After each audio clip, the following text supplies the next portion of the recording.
How do you find that Instagram kind of feeds into your business? Because obviously you have a significant platform on Instagram with your own profile, but how does that help with your business and how have you seen that impact? Did you start it from the start or was that going in parallel and then it just kind of joined together? So I think it's kind of gone on this journey where it's amalgamated together. Like obviously there's still people that maybe don't make the connection between Bezy and myself or Bezy and James. But I also don't like on my own profile, I don't like to always be like Bezy, even though it's part of who I am, it's everything that we do. But so I think it's kind of done its own organic thing on the side. Like my Instagram was there first and then we created Bezy. And it's kind of with that integration of the two, it's brought both of those kind of up and out there really. Like we get most of our bookings through Instagram. So I'm incredibly thankful for the platform that it's enabled us to do that. The impact of that is just incredible to think that it didn't even exist however many years ago and now It's wild, isn't it? Yeah, for sure. So how do you view your Instagram profile, your personal one? What's the sort of content that you want to put out and what's the goal of it that you would, if someone follows you, what would you love for them to take away from it? I think that for me, it's really important that I am the most authentic that I can be. And that people they'll come onto my profile and they'll see that like, hopefully I'm there for the good vibes, the good energy.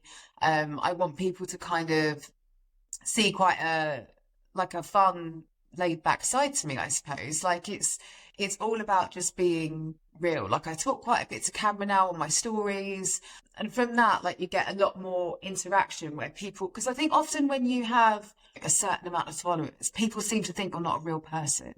They can just kind of say anything, comment anything. And it's like, no, there's a person behind this. And I think the more that you can keep it authentic and show that like who you are and talk about you and what you're doing, that's how I want to come across. It's really important to me to still be who Amy is.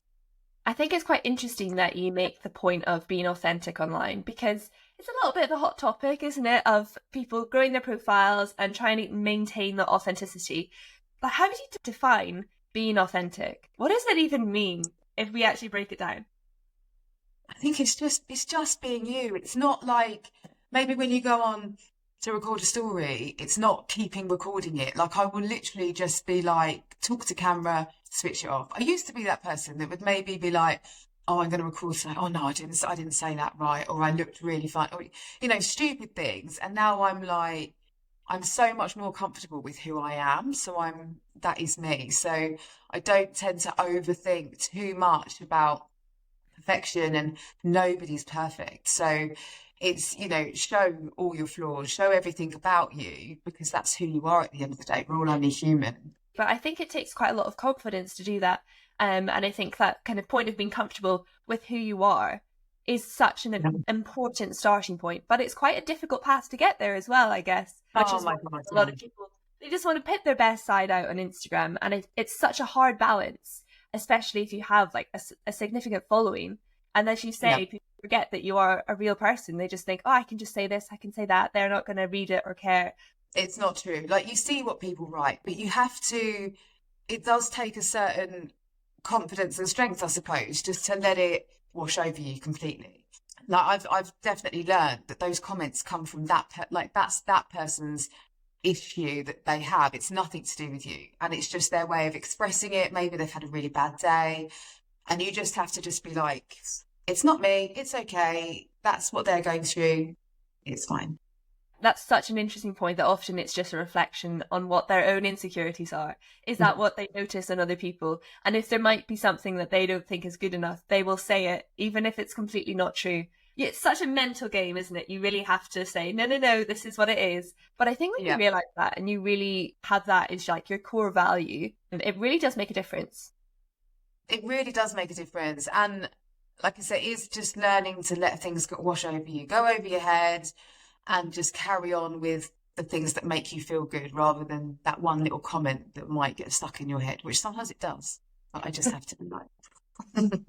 It's that mental clean out, isn't it? It's like, hold on, why am I still holding on to that comment? That is not true.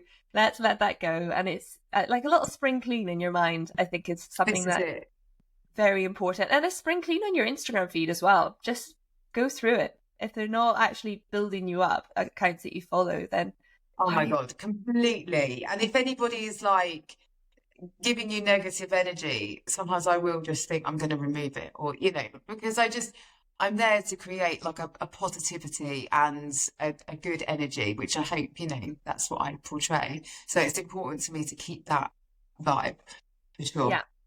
And then on your Instagram as well, it's very clear that cycling is your main love, your sporting love. And then you created these retreats along the lines of cycling. Obviously, you do yoga and running as well. But how Yeah. have you maintained your love for cycling through creating it into kind of what you do as a job and that guiding aspect of like routes and things like that? I think it's just a feeling that for me, what cycling gives me really, being able to just get out, be outside, explore where we live. Like there's always like we've been here for nearly 6 years, and there's obviously like so many places that we haven't been. Like even local, we'll go out and we'll be like, where does that road go? Let's check it out. Oh my God, it's like a really incredible road. And I think because we live in we're like maybe like 40 kilometers away from the big mountains. So it's when you do go into the mountains, it just completely fills my soul with like the views and just the stillness. And with the Pyrenees, it's such there's like quite a rugged landscape. Like there's no glitz and glamour with the Pyrenees. Like when you're cycling, it's just really raw. It is what it is. You're out there, you're in nature. There's no cafes at the top of climbs. Like it's just I don't know, it just feels incredible to be out on your bike doing that. So I think that's really kept that passion going for me.